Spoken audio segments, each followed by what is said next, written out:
Hey folks, Jonathan here. Okay, I think this is just going to be sort of a vlog on what's going on here.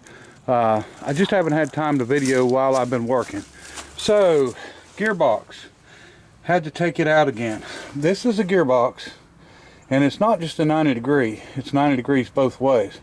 The shaft comes in from the back, straight off the engine, runs into the gearbox and runs over to the side and runs this pump, and that runs all your hydraulics. Then it runs over here and it runs a variable speed belt pulley. And it's variable speed because it's in and out. And it does that hydraulically off of this lever. And it's really a simple system. Now, I've had this machine for, probably been using it for 10 years, I guess. And I've got a new belt that actually, it's kind of a weird story, but I got the belt before I got the machine. But anyway, I've had the belt for 10 years and I've never even attempted to have to put one on it. It's lasted a long time. You can see my cable down there. That's a negative cable. So anyway, we've got to do a little work on that. That's why I've left this cover off, because what happened was I didn't have a bearing really go bad. I had the cage broke and wrapped up in there and locked it down. And it was actually the bearing on this side. And I'd been doing a lot of work on that. And that's the problem I was having, was it coming loose. And I don't know if that was part of the problem or what was going on, but anyway, it wasn't really as much of a gear oil issue as it was the cage came apart. So I put a new bearing in, put new seals in both sides, and then got it back together, got gear oil on it. And then I realized from me trying to start it with the engine, well, what I thought was the engine about locked up, turns out it was the gearbox locking up. I guess I burnt the starter up. And starters on this has been on there. It's one of the cheap China starters. It's been on here 2 years. They usually last a year. They get about a year in one day, and then because the warranty's a year, they get a year in one day and then go bad. But anyway, so ordered another starter. So we're ready to clean this up and put it back together. I got, like I said, I want to do something on that wiring. That's why I left these covers off.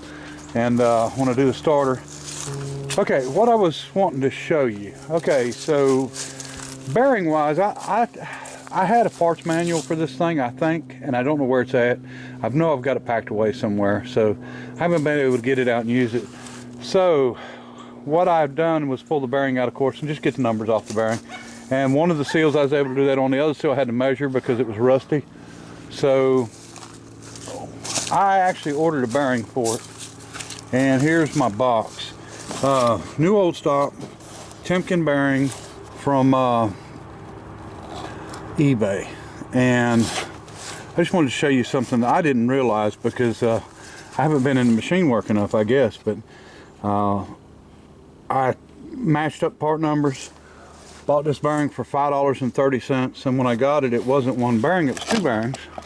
And it had a plate or two in there that went in between them, and then it had this note in there that said, do not mix these parts. It says this is a matched bearing assembly. And I never heard of that. I know what matched belts are, just never a matched bearing assembly. So anyway, I talked to a couple friends of mine, Doozer Dan, one of them, the engineer, and then Lawrence, another friend of mine, and he's a machinist. And turns out a set of bearings like this would be upwards of $1,000 and being matched, and I gave $5.30 for them. So there's still some deals out there. And I only used one bearing. It's a shame, I guess, I messed up a match set, but the guy did have more of them. So if I guess what these bearings are for would be like the spindle on a milling machine, or possibly the spindle on a lathe, where both bearings need to be exact, and they're really higher quality, and well, matched quality. How about that? So anyway, old box, old bearing for an old machine. Okay, number two unexpected problem.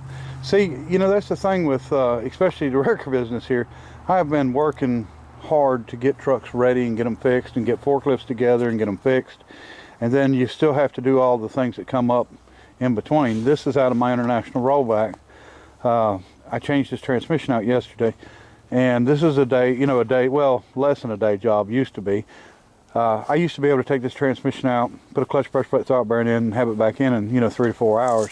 It's gotten a little slower now, and I've done it on the coldest day with the wind blowing, and it was about 30 degrees out. So I didn't want to waste a day, so I went ahead and done it anyway, because I had other stuff planned, and this was something that jumped in there that wasn't planned.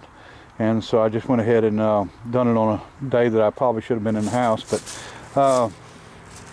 so what happened on this one? This transmission was in another truck that was behind an engine that I put in that. So I just went ahead and stuck them both in. The transmission had a little noise in it then, and it just slowly over time got a little worse, got a little more noisy, rattling a little bit. You know, the shifter, you could feel it through it. So it had issues for years, and so it started making a little bit of a squeal, and I was worried about it, so that's why I swapped it. Now, I didn't want it to go completely out, because I think I can go through this thing and put bearings in it and take care of most of the problem.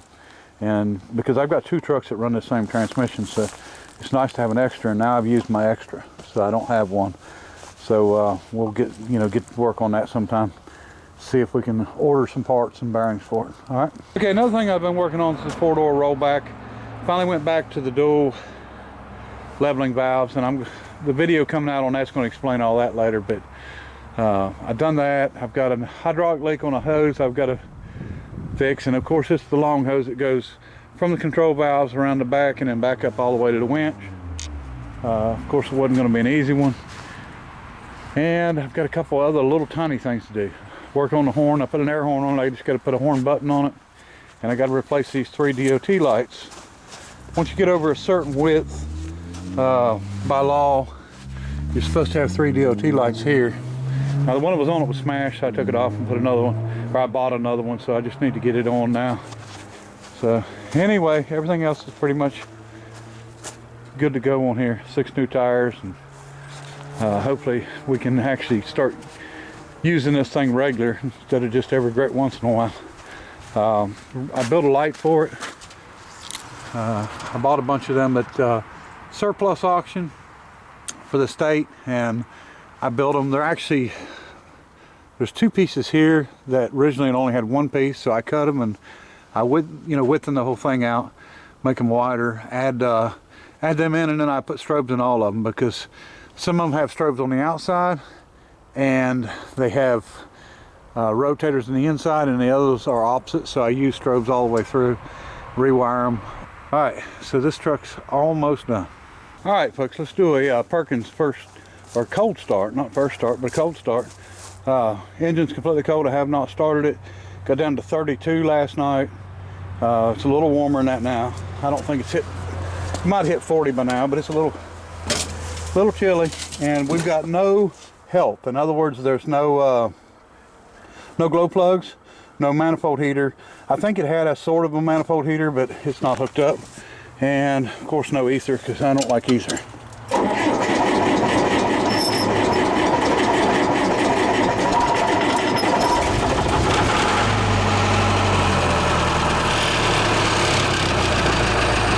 There we go.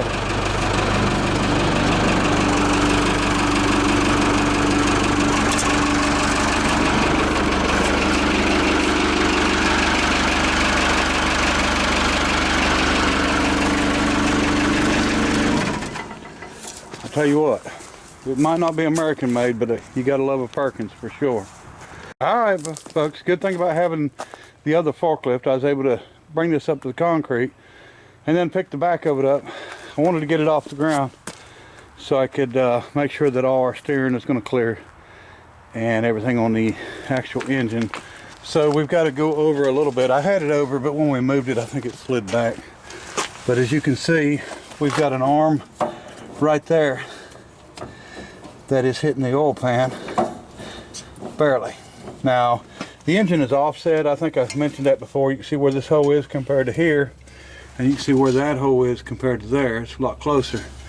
Now I've got to pull this back out. I've got to make, because it don't have the bolts to hold it on the bell housing, we're going to make bracket that bolts here and then bolts down to here.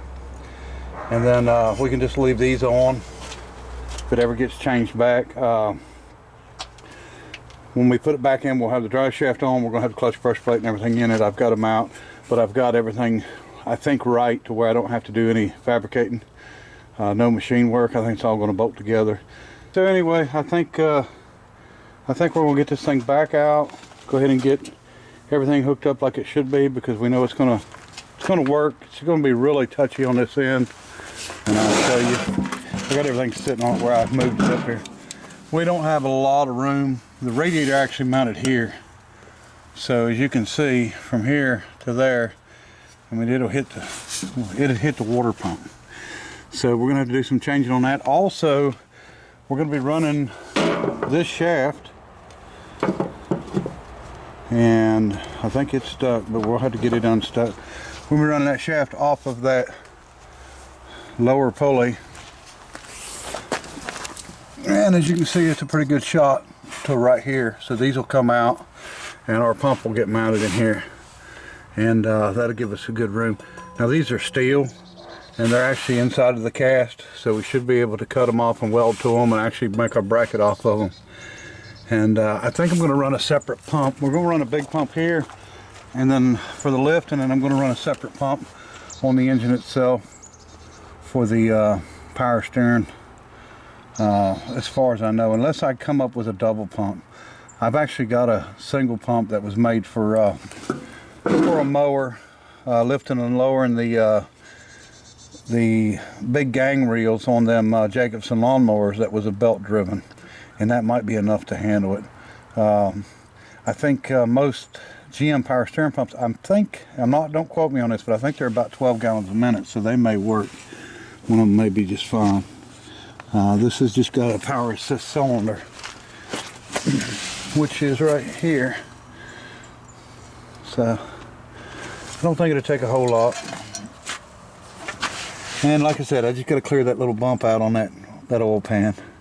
If it didn't have that, it'd be a whole lot nicer. But you know, you got to deal with what you got to deal with. Now I had to raise the engine 2 inches, as you can see. I got it on 2-inch squares on both spots. I was going to do an inch here, and we still may, but because it's really not going to matter if it's lower on this end. That end's the important one, because we don't want it hitting the steering down below. Let me see if I can get there. You can see. Yeah. Okay. Right there. It's probably, I guess it's about a little ways under the pan, 3/4 of an inch under the pan, and the only thing it does is rock back and forth. So we got to make sure that it don't rock up and hit.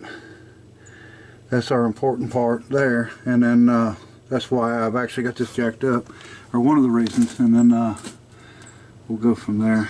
I think everything's going to be okay though. It's just going to be a little tight on our radiator. It's going to be really tight on our radiator.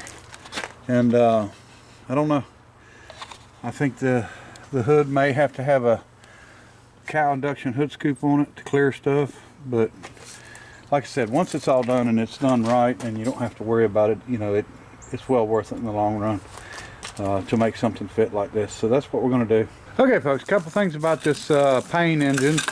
One thing is I did get it running, and I've just got this sort of temporary linkage on it, and then this eccentric strap, which was missing, and it ran good. The big pipe is the inlet, and the outlet is on the end right here.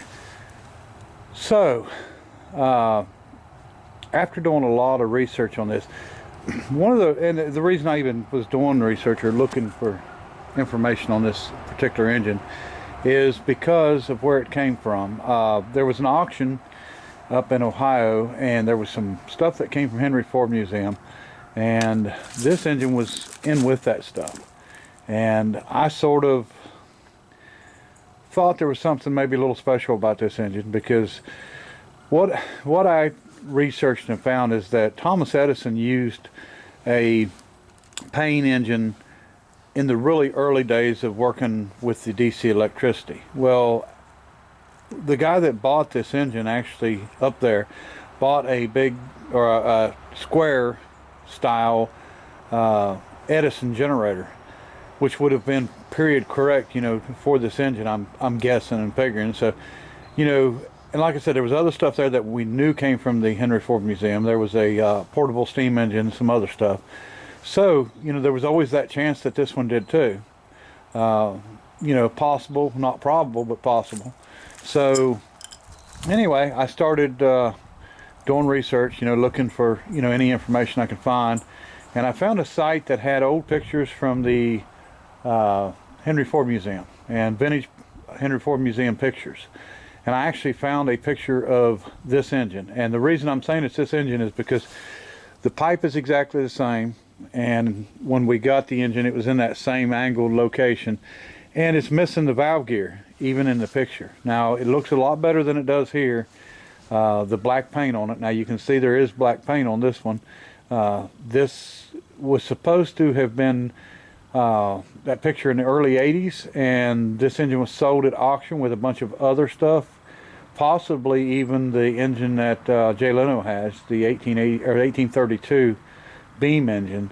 But in 1985 is when all that stuff was sold. And anyway, so I'm gonna post, or you know, put the picture here where you can see it of the engine sitting in the museum.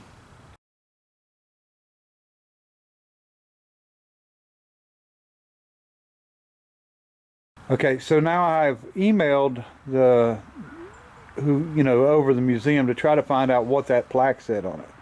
I still can't, you know, say, hey, this was Edison engine or used by Edison or anything like that. But, you know, it's getting a little closer. All right, exciting news for me anyway. I'll keep everyone updated on any other info I find about it. All right. All right, folks, got her back out. Now we're going to get her apart and start getting things how they're supposed to be. All right. Okay, folks, here's where we're at. We got it apart. So what we've got is we've got a flywheel that fits. We got that's off of the 4-cylinder Perkins. We've got a clutch that fits. That's out of the Chrysler off that transmission, and a pressure plate that fits. And it'll bolt on, and this will bolt to the engine. So we're good there. Our problem now is our length. This shaft's awfully long. Now, I could space this and fix it pretty easy. But I don't know that I'm going to do that. I might shorten some stuff up in there. First thing I'm going to do is get it on paper, and we're going to lay it out and get the exact dimensions out and figure out how far, you know, make sure that I can do my pilot bushing, because it's got to have a bushing, and it's going to go in the end of the crankshaft, and not even in here but inside there. That's how far in it is. So we may space it, I don't know. We'll figure it out. I'm going to do all the measurements. We're going to do it first by laying a piece across here, straight edge, and then checking the depth on everything, and we'll go from there. All right. Okay, folks, so I'm getting ready to have to machine the inside of the other one out. But before I done it, I just wanted to show you what this looks like. This is not beefed up or anything, so nobody will think that I'm taking the structural integrity of the bell housing away. I'm going to machine the other one sort of like this opening, because my flywheel will not fit on without hitting the lip sticking out. I'll show you on the other bell housing. I'm just going to go in there and machine it off, and that way we can get a fresh start at getting the bell housing on, or getting the flywheel on. It would not go on, and it was lacking probably, I don't know, 1/4 inch, and I'll show you where it was hitting at. So here's the back of the engine, and here's what we've got. As you can see, that other one was open all the way around. I'm not going to do anything down here. It's just where it protrudes out that way. As you can see, the lip right here was what was hitting the back of our flywheel. So I'm going to take that off, and let me see, probably machine a lot of this, the thickness of this down. I want to make sure we're clearing it, and then we can get it back on. So we'll go from this side, we'll get this mounted down on the milling machine, we'll cut that lip off, and then we'll probably just bring this down some. So we won't even take the whole thing. Alright, folks, back of the bell housing's machined down. Nothing pretty, just hacked it off, but I'm going to bolt it back up and see if our flywheel fits now. Alright, folks, that problem is solved. It's turning fine, it's all the way in. No issues there, so first hurdle is overcome. Now, the starter had a adapter on it, pushing it back an inch. So we want to make sure before we put everything together, we're going to put the starter on, engage it, and make sure that it's the right depth for that flywheel, because we're using a different flywheel. Now, I did lay the flywheels together. They're the exact same number of teeth. There's no issues there. Now we got to clean this up good, and then we got to clean the outer holes out. There's 2 sets of holes. It used the inner set when it was on the 4-cylinder Perkins, and we're going to be using the outer set because we're going from a 12-inch clutch to a 13-inch clutch. And thankfully that flywheel will handle it. I mean, we got really lucky on that. So that's the next thing to do. And what we're trying to do, this is going to be absolutely no problem at all if I block that transmission back away from this bell housing. It'd be really easy to make everything work. But we're trying not to do that. Just because I don't need any more clearance issues than we've already got on the backside. Or on the well, I say backside, but I guess the radiator side of the engine. So, but if we have to do it, it wouldn't be over maybe an inch. So, we'll see what happens. All right, folks. So we're going to call this a video. I have got a lot more to do. I did get the flywheel on, and I don't have to. It's going to be a lot better if I can bring this thing out. So we're going to be about a 3/4 inch out with this piece. This is an adapter, or not an adapter, but it's made to put a big hydraulic pump on an engine with a number 3 SAE pattern. This is a 3. They make an aught, a double aught, a 1, a 2, a 3, a 4. I think it go all the way up about 6 or something like that. All different sizes. And this is, like I said, a number 3. So I was able to find this. This from Bobby, Maine. Come off of probably an old skidder of some sort. Would have had a big hydraulic unit here. Might have been a log loader. But anyway, so I think we can clear most of this hole. We might have to do a little work. But according to what I'm seeing here, I think we'll be able to run most of this plate and just use it as a spacer. So I'm going to have to machine the outside of this plate to have a opposite lip. Actually what I'll do is go around it and just put one groove around it at the right distance away from here, so our transmission will go in it. There's a lip right here, so that's just going to work as a spacer. I priced a spacer for this, and I can't remember the name of the company. Hayes. I think it's Hayes that makes a spacer for this. $600 for a 1-inch spacer. For this, they also make one that's about 5/8 thick. That is 500, and I think one's $5.99 and one's $6.99 or something like that. But anyway, we're not going to spend that kind of money. I don't absolutely have to go about it this way, but this is the way I'm going to do it. So we're going to get this spacer on. When we get our transmission on, we could actually weld to the outside of the spacer and actually bring out mounts to go to that, and that would save us some trouble with building some mounts. And this would be our bolt-on piece, and which would be kind of neat. Now we can torch it in on the inside if we need to or something like that, but my main thing is to get it set up on the rotary table and cut our groove in it for our bell housing to fit in. And once that's done, we'll work with it from there. But I think that's going to be our best bet. That's going to give us our extra movement back that I wanted to get it like I want it.